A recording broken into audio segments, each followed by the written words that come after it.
से बोलिए विश्वकर्मा बाबा की।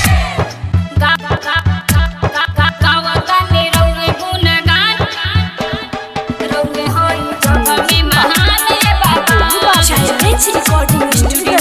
मोटर चौक छाड़ा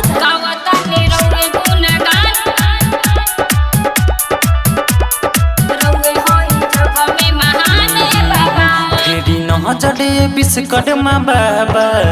रौदा पूजा में रहिले नजर फेरी है विश्वकर्मा बाबा रौदा पूजा में रहिले बड़ी खुशी होला मन गुंजे धरती गगन बड़ी खुशी होला मन गुंजे धरती गगन सब लगैले बाडौडे धे गावतानी रौदे गुण गाने बाबा होई रौदा जगह में महान बाबा गावतानी रौदे गुण गाने बाबा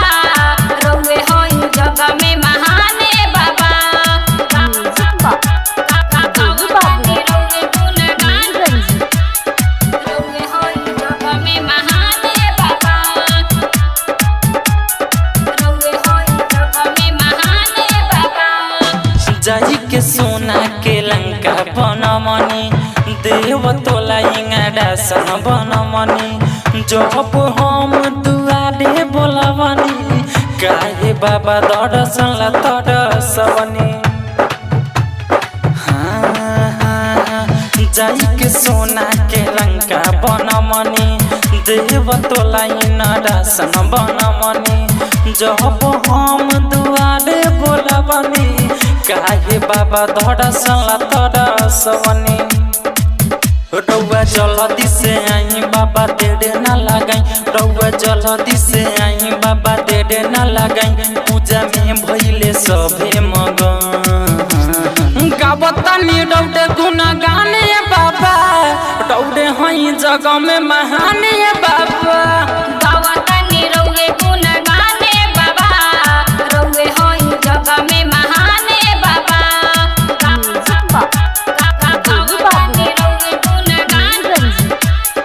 रौदे हई जगह में महान बाबा रौदे हई जगह में महान बाबा डाक्टरिया किशोर जी अहिले पहना लटी जेले अइले नित सिंह के संगे बोलैले देखी बुढ़ भजन गवैले सुनिना डाक्टरिया किशोर जी अहिले पहना लटी जेले अइले नीतीश सिंह के संगे बोलैले देखी बुढ़ भजन गवैले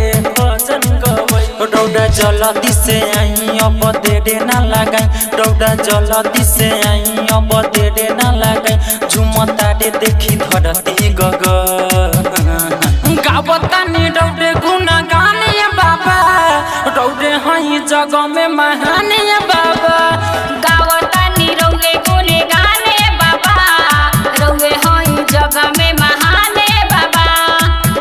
नजर फेरी है विश्वकर्मा बाबा रौदा पूजा में रहिले बड़ी खुशी होला मन गुंजे धरती गगन बड़ी खुशी होला मन गुंजे धरती गगन सब लगैले बाडौडे धे गावतानी रौदे गुण गाने बाबा होई रौदा जगह में महान बाबा गावतानी रौदे गुण गाने बाबा रौदे हई जगह में महान बाबा रिकॉर्डिंग स्टूडियो मोटर चौक छावड़ा दाना।